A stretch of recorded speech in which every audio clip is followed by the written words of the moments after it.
It's my pleasure now to introduce our next speaker. JoAnna, are you there and can you hear me okay?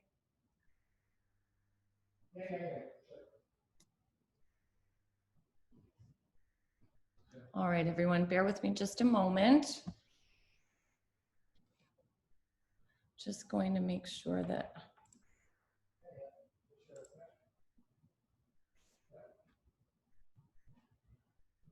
So just give us one moment, please.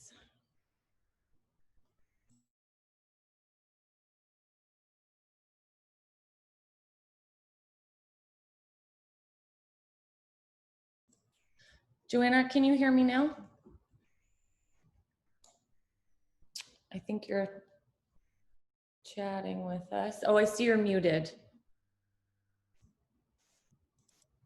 There we go. Oh, I'm gonna send you. Try it one more time to unmute.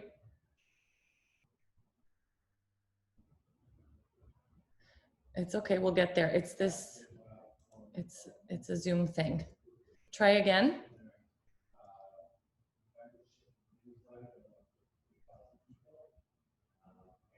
All right, bear with me one more moment. So I'm going to hit, there's a prompt because I'm the presenter where I have to ask you to unmute. So I'm gonna hit that right now and then you should see something. I see you nodding. Okay, are you getting, is anything being prompted to you to unmute your microphone? No, and now I see you shaking your head. All right. Let's see.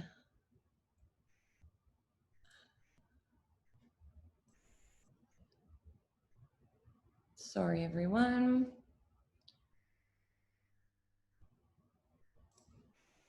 Oops, now I'm switching through slides.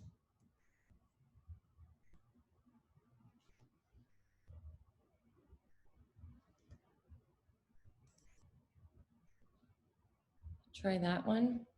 Are you using your computer audio? I know we had you connected when we spoke earlier this afternoon, so I'm sorry, it certainly shouldn't be on your end, but I'm not sure what the issue is here now.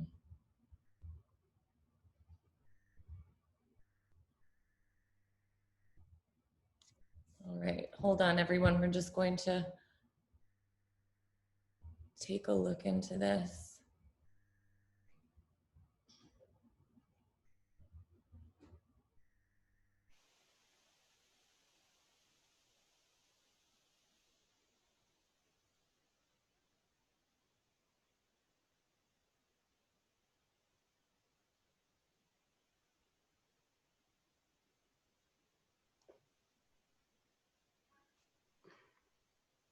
Yep, how's that? Okay. Oh, welcome. Excellent. Thank you. Thank you. Okay, so let me see if I can share the screen appropriately here. Give me just a quick second. Of course. I didn't even get to give you a proper introduction. I apologize. I wanted to say hi first. Okay, go ahead. So you go ahead and share your screen and I'll introduce you. Excellent. Dr. Harper is a multiple state licensed consultant pharmacist specializing in pain management with personal emphasis on scleroderma and lupus. Dr. Harper received her doctorate of pharmacy degree from Oregon State University and a bachelor's degree from the University of Arizona in molecular and cellular biology, graduating with honors. She brings a unique firsthand approach to the effects of medicine in scleroderma patients with her early childhood diagnosis of Raynaud's, scleroderma, and lupus, along with a host of other conditions related to scleroderma. Dr. Harper is passionate about providing education, information, advice, and support for patients to become empowered to be active members of their healthcare teams. And we are thrilled to have you here with us today. I shortened your bio because I think we're shortening everything right now. I apologize. Excellent. But yeah, if you'd like to take over, you go ahead and you're ready to share your screen, I see. I am. Thank you. Right, I'll turn it over to you. The same thing, if you'd like to wait till the end, that's how we've been doing things. I talked to you about that and we can answer your questions at the end of the session. Sounds fantastic. Thank you so much. Okay, it looks like we have the right screen up for you. So I wanted to run through the promising new medications that have come out both in Canada and the US, as well as a variety of other research that's being done currently. So unfortunately, I am not talking about current medications, as Dr. Larche mentioned, but I would be more than happy to speak on a variety of those if necessary. So today we're talking about promising new medications. And so we're going to look at the past, or the present and the future. And then I have nothing to disclose unless I can discuss working further with the drug companies working with Scleroderma directly. I'm not interested in working for any other type of drug company at this point, but if it could further the Scleroderma mission, I will gladly do that. But at this point, nothing to disclose. So as my bio referred, mentioned that I am a patient of Scleroderma as well, and this is my little miracle child through the annual conference. So this gives us all a little bit of hope through the years that there is life after Scleroderma. So if nothing else you get from this from this webinar, I'd like you to keep that message in mind. So the agenda today is we're going to talk about newly approved drugs in Canada. We're going to talk about approved drugs in the US in the last year and a half, as well as promising new drugs in development. And then we'll have a period for question and answer again as well. So Canada, newly approved drugs in Canada. You know, as one of the biggest things that's happened thus far is OFEV, or ninantinib, and along with a few others that are not directly Scleroderma related. We'll go through those as well. But they are symptoms that often come with rheumatologic disorders such as Scleroderma.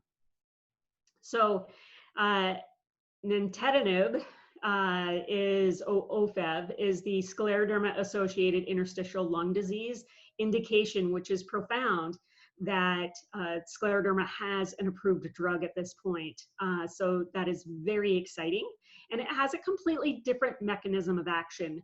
So it's about fibroblast growth factor receptors rather than any of the other biologics that we've seen in the past.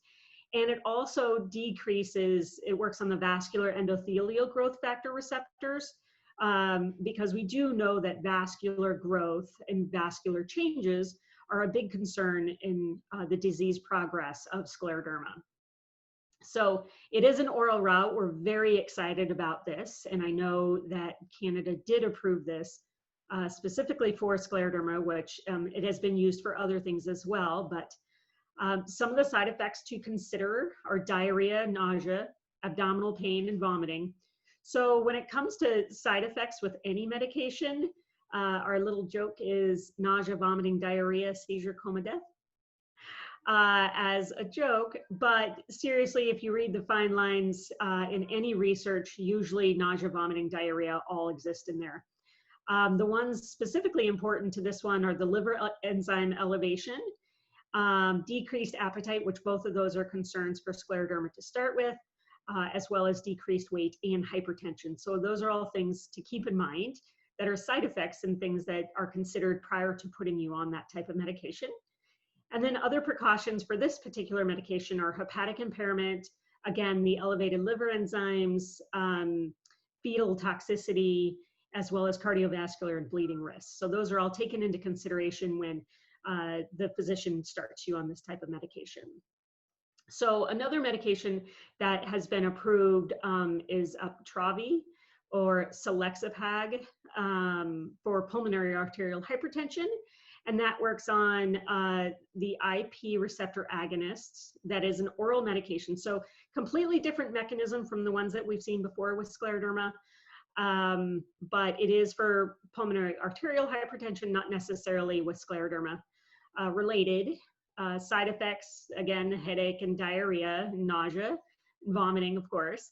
But other things include jaw pain, pain in extremity, and flushing, with some of the precautions being more of the pulmonary aspects, and then avoiding with gemfibrozil. So that's a very important note to keep there. And then the other one is a tenapanor with IBS with constipation. I know that a lot of these symptoms do kind of overlap. So it's not directly scleroderma medications, but they are scleroderma associated at times with IBS. So the mechanism there is the NHE3 inhibitor, which again, really doesn't matter all that much, just to know that it is different from where it is. So that is an oral route as well. Diarrhea and gas are some of the bigger ones, as well as abdominal distension. And looking at serious dehydration in pediatric patients. So they don't recommend it for children less than 12. The one I did not include here was the biosimilar for Rixamoy, I think is how you say it, or rituximab. So that biosimilar was approved in Canada for use, but not specifically for scleroderma. And I know your guys' laws are very specific regarding who can have access to those particular drugs. But I thought that that was a very important thing to mention when it is associated with scleroderma at times as a drug that is an option, especially if you have overlapping RA. So looking at some of the next ones. This is the mechanism of nanantinib. So if you look at it through all of the different fibrosis mechanisms, I'm going to see if I can use the pointer here. If you look at all of the various areas that the nanantinib works, it's through the endothelial growth factor as well as the fibroblast growth factor. So both very, very promising and a very good new option available to us. So now to the United States. It's not rocket science. So I had to look up a variety of different terms that across the world you may not know. So it's not rocket science. Here in the US basically indicates that it's really not supposed to be that hard. But as we all know, with the current environment that we have here, it can be that hard. So here are the newly approved drugs in the US. Maybe, if I can get it to work. Okay, US approved scleroderma related drugs again. Again, scleroderma doesn't have specifically a drug besides mycophenolate that has an indication. And even then, you know, it's still, the studies were not indicated, or the studies did not start with that. And so some of the medications I wanted to talk about were other symptoms associated with scleroderma. So the USA approved drugs. We have olidaridine, which is for pain, and that's a mu-specific opioid receptor, which is pretty novel, that they're specifically targeting the mu-opioid receptor rather than the other ones. It does decrease some of the side effects that happen. It is IV currently, and so hospital use only. But most of the other side effects are associated with other opioid pain medications, as well as many, many drug interactions and respiratory depression and constipation that are all related to that opioid receptor in general.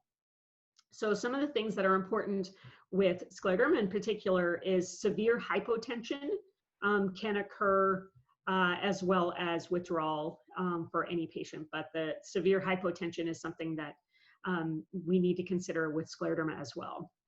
So the other three of the other medications, Nurtec, Ubrelvy, and Vyepti, is for migraines. The Nurtec is for acute, Vyepti is for prevention of migraines, and they're all that calcium gene-related peptide. So the calcitonin gene-related peptide receptor antagonist.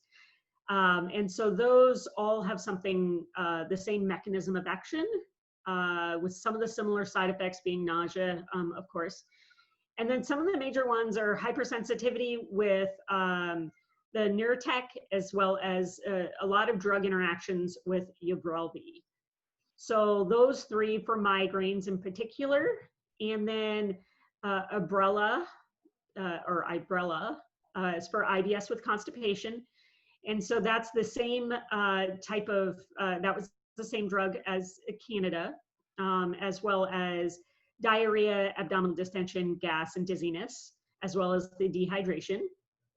And then another one that was approved was for insomnia, Dayvigo, and that was an orexin receptor antagonist, just like Siroxavant, if you've been on that one in the past. So daytime alertness is a concern, sleep paralysis, as well as hallucinations, as with most sleep medications. And then they do have a lot of drug-drug interactions with one of the more popular CYP enzymes or hepatic enzymes. So hepatic impairment and then compromised respiratory function needs to be considered, as well as worsening depression.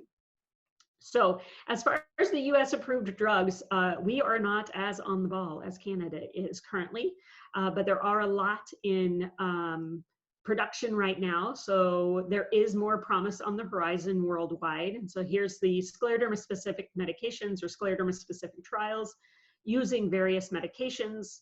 And just as a refresher, talking about the phases of clinical trial.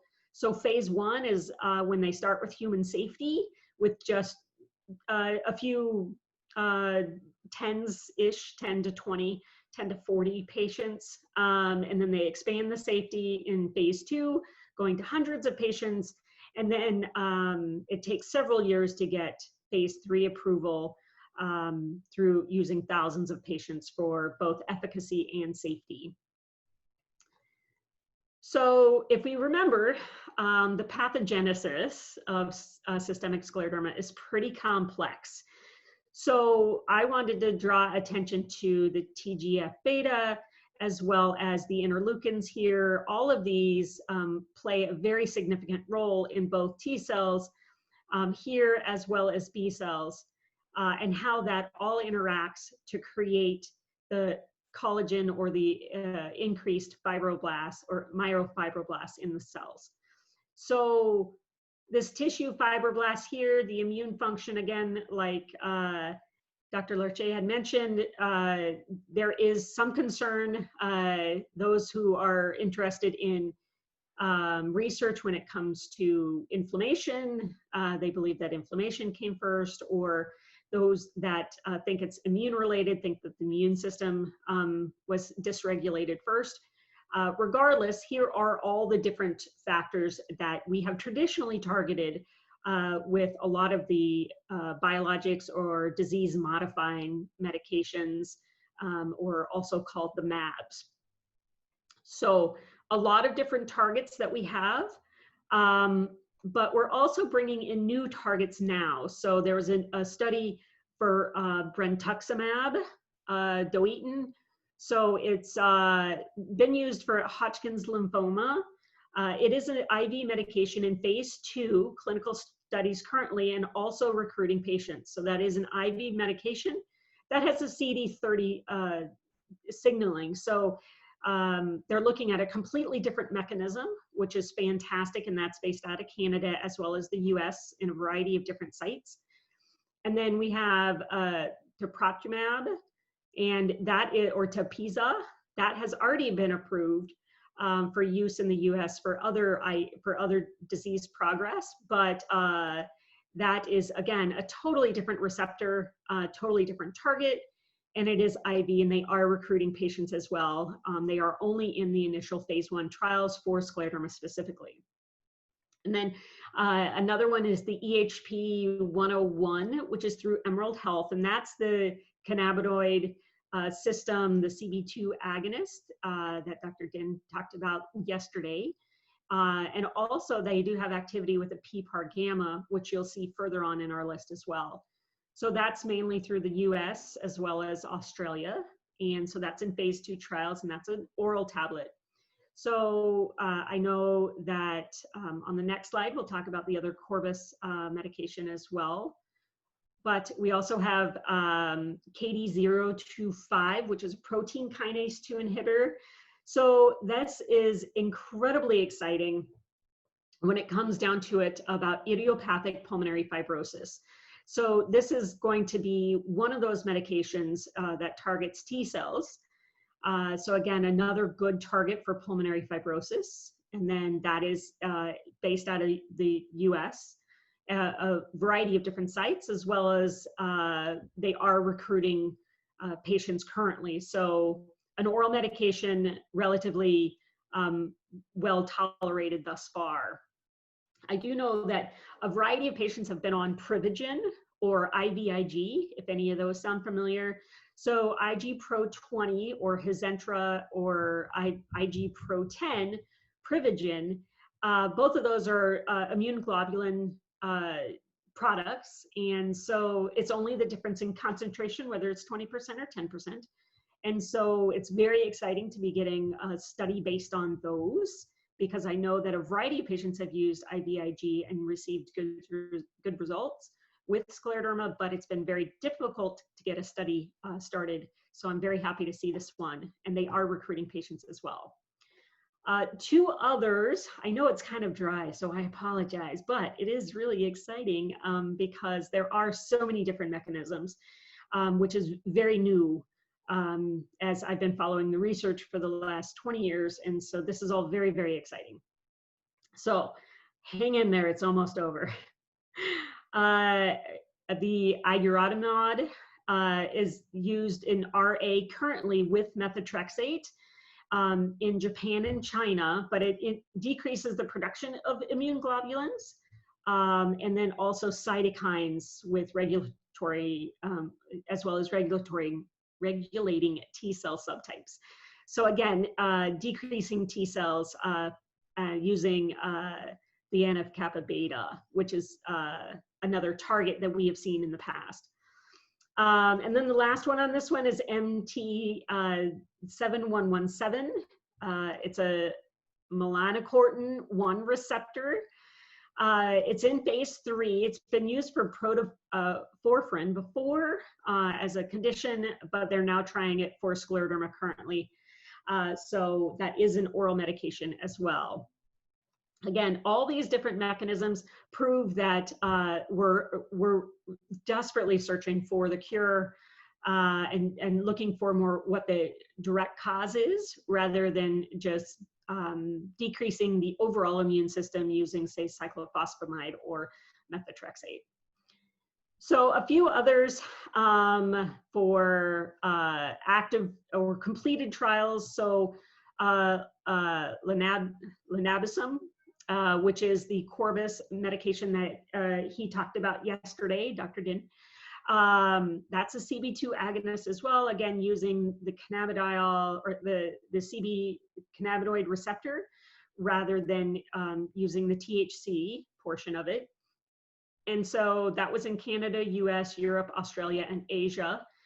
And we do know the side effects for scleroderma is that they did not find a satisfactory result with this with scleroderma, but they are still looking at, there is another study going that has actual doses associated with that, and they are looking at systemic lupus as well as a variety of the dermatomyositis as well as cystic fibrosis. So another study combined methotrexate, methotrexate, mycophenolate or Cellcept, as well as cyclophosphamide versus none. So they put each one of those head to head with those four. And long story short, we found out that it's better to have an immune modulator or an immunosuppressant rather than nothing. So good to know that. But I do think it's important to see that we are trying different combinations as well, things that can work well together. I know we do it in clinical practice, but it's really hard to do that in a study. So it's good to see that they're trying. And then abatacept or Orencia also works on T cells. The skin thickness scores or the modified Rodnan skin thickness scale did not show a decrease in that one, a statistically significant decrease. But the gene expression data was very promising. So they're going into phase 3 currently, and that's IV or sub-Q. And then the IVA 337 is another, the peroxidase receptor agonist, and this is in Bulgaria. And so we found in this one, I was unable to locate the final study and what ended up happening, but it's interesting to see another agonist, PPAR agonist associated with scleroderma study, you know, in various clinical studies. And then Benlysta was used with mycophenolate or Cellcept with placebo. There was no significant difference, but it was only a study of 20 patients. So there are a lot of promising information coming out of that in the future, we're hoping. And then the fresilibumab, and yes, they keep me up at night, all these drug names. But that's TGF-beta inhibitor, and that is another IV medication, and that's for tissue growth factor B, which is definitely a concern with fibrosis. So another concern that we have coming up with pulmonary fibrosis. And then there was the Cellcept study that helped put Cellcept in normal operating or clinical status for the use of scleroderma. And then I thought something interesting for the functional medicine group out there, or those that are interested in the functional medicine approach. There was a study for NAC, or N-acetylcysteine, which is a direct and indirect antioxidant, used IV in Italy, but I was unable to find the follow-up on that one. But again, hopefully we have further work to do in this area. So for localized scleroderma, I know that there are some concerns regarding morphia or the localized scleroderma. And so these are the studies associated with that. The interleukin-4, which was on that previous slide, that first slide. So most of those from the first slide will show up here as far as the mechanisms. So the interleukin-4 are the T cells, and that's the dupilumab. And then that's in phase 2 trials, again, recruiting patients for participation. And then there's another, this FCX013 with Voletimex is actually very, very exciting. It's autologous human fibroblasts cells that are genetically modified with MMP receptor to break down collagen. And then they add the Voletimex to it as an oral activator ligand so that it'll activate certain genes. And so that is basically trying to increase the fibroblast activity to break down that collagen in that specific area. So it is subcutaneous, as well as the Voletimex is oral. And then serelibumab is an interleukin-6, again, another T cell type mediated mechanism.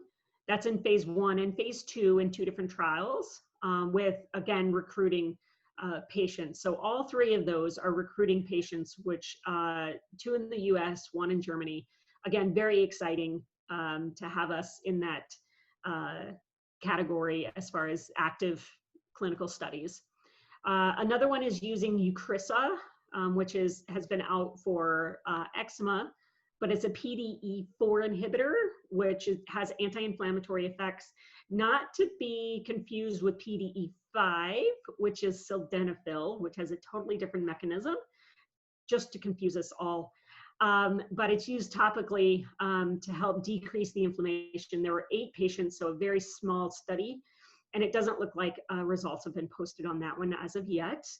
And then imiquimod, or Aldera, is a toll-like receptor 7, which again produces the various products there, the TNF alpha, as well as the interleukin-6 and the IFN alpha, all 3 of which can help decrease the inflammation if we can get that better controlled. There's a lot of toll-like receptors in the body, and so this is just one of the targets. This was completed in Canada, and I have not seen the results of this one, but that was phase 3. So that I'm hoping we'll have better results here in the future, or the results will be posted. And then imatinib, which is Gleevec, which is a protein tyrosine kinase inhibitor. Again, another mechanism of the immune system. So very, very exciting. Phase 2, and we're waiting on results for that one. And then rituximab, as we talked about, the rituximab is biosimilar available in Canada currently, rituximab, I believe is how you say it. And again, that's a CD20 medication. That's the receptor that it works at. Again, we've seen good results with RA. So really, the results of all of these studies is most of these are looking for really what is the most direct mechanism. So if we go back a few slides, I wanted to point out any of these can be various receptor sites that we can target. And so the goal is to find the one specifically for scleroderma. So these are all scleroderma related here. And looking at really one plays a bigger role and how close to the actual problem can we get so that we don't have to use the methotrexate or cyclophosphamide to decrease the immune system higher up and then decrease the immune system through everything, or decreasing it just for the specific portion looking for scleroderma. So studies are showing it's really the hope with all of these studies is that by using some of the older drugs and then looking at so many of the older drugs that we've used to treat other things other than scleroderma are now being used in clinical trials as well as in clinical situations, not just trials, to determine if there is a good effect and if there is some overlap and that's why it's working, or if it's working because that's more of a direct site of scleroderma. And again, that's that question of what came first. And we're assuming the immune function failed first there. And then many of the new medications with multiple and novel mechanisms are in clinical trials currently. So we do have a lot of hope on the horizon for all the different medications that may be possible, but ultimately trying to find the cause and the more direct cause for scleroderma and treat that more appropriately. So less side effects, better disease prevention, and especially when getting it resolved early in the disease progress. So I want to give love to all the researchers working hard for all of us, me included. Back then, 20 years ago, when I was diagnosed, it was not, we had none of this. So I can't thank you all enough for that. And from all of the patients, and I'm sure I speak for many of us. And then some of the quotes that I think are very, very important as a patient as well as a pharmacist. What defines you as a person is not the life you were born into, but what you made of it. And so we may have been given an interesting hand to play with in life, but I'm definitely learning how to make the most of it. And then from Scott Hamilton, my lovely Scott Hamilton, the only disability in life is a bad attitude. So with that, I think I'm right at 30 minutes. I did want to see if there's any, open it up to questions at this point. Okay, so there are a few questions. Are migraines deemed to be associated with scleroderma? Not directly associated. The vasospasms that can occur with Raynaud's, as Dr. Lerche had mentioned as well, with that vasospasm is actually a cause for migraines, but it doesn't always happen in the brain. So it doesn't always happen. So migraines are not directly associated with scleroderma. But most of the patients that, I say a good number of the patients I've seen have had that as a long running side effect as well. And then ECP.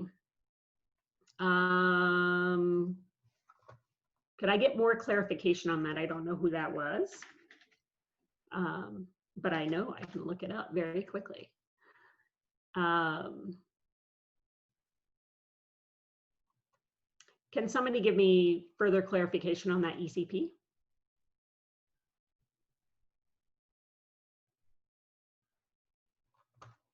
Okay, whoever that is. I'll see if I can, I'll look it up. Yeah, no worries. Sorry. I see if I can, oh, are we talking about emergency contraceptive pills? Let me know, give me further details on that one. Or are we talking photophoresis? So there's a lot of different, okay. That's where I was going with that one. I actually do not know a lot about photophoresis. That would be a better question for some of the providers later on. So I apologize for that. And then, you know, it's been years since I saw the capyramine. I have not seen that in years. It has fallen out of favor from most of the scleroderma specialists that I've spoken to. But that's really, not being from Canada, that's the best I can give you on that one. So I apologize. If you want further information, I can definitely look up whatever you want me to look up from there, and give you my 2 cents if you give us more information. And then, are the drugs targeting lung fibrosis also effective on fibrosis in other parts of the body?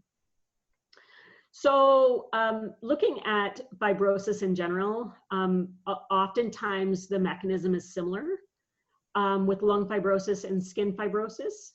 So it depends on where in the fibrotic chain that occurs. But usually when they're targeting specifically for lung fibrosis, that's kind of what their original target is. But I would deduce that there would have, you know, some good positive effects on the skin fibrosis as well. And then hyaluronidase being injected into the skin on the face to loosen fibrosis. You know, it's been a long time since I've seen hyaluronidase. That is another one I can't, let's see here. You know, so my concern, I can't, there's nothing current. I like to double check, making sure there's nothing current that I found. So basically the key is to try and degrade that hyaluronic acid in that area. I would definitely speak to your specialist on that one. It depends on yours, how much your skin has progressed over that time and in that area particularly. So I would be concerned about any irritant in that area, especially the injection aspect. So that would be something that I would definitely bring up with them. My mom received a stem cell therapy to potentially treat osteoarthritis of the knee. Her health went downward and she was diagnosed with scleroderma after 5 months. In her family, there are no one with immune diseases. I understand this cause is still unknown. However, would you say that due to the treatment, it boosts up her collagen, which causes scleroderma? The stem cell therapy, I would not say directly caused it. Oftentimes the stem cell therapy can trigger an immune response as well. So that would be what I would consider a potential cause. You guys all have excellent questions and they're very detailed. But with osteoarthritis in particular, I don't believe that the stem cell therapy would have triggered it. If nothing else, it would have been that immune response associated with it or the immune suppression potentially that's associated. So if it was a direct stem cell therapy into the knee, it was less likely, but it's still something that is foreign to the body. So, and it could just be simply timing as well. Other questions?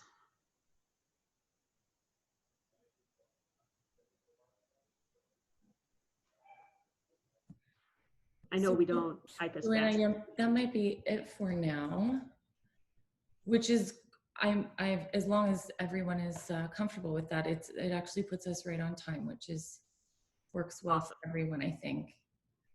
Well, I greatly appreciate all your time and all your attention. Hopefully it wasn't as boring as most drug talks are, so I apologize. No, and hopefully made it a little more exciting.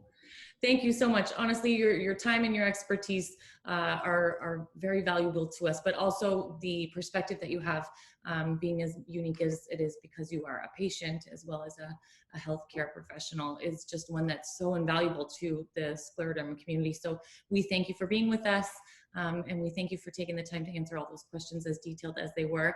I also want to point out that you've been participating in sessions up until now and listening to all of our other speakers. So, I just want to thank you for being a participant as well. Yeah, you are very welcome. My pleasure. Thank you all for such a wonderful event, as well as inviting me to share what I know. And so I greatly appreciate it. Same. Thank you so much. You have enjoy the rest of your day. If you're able to stick around for Dr. Hambley, I hope you enjoy his session as well. And we'll be in touch. Will do. Thank you. Have a great day. Yeah, you too.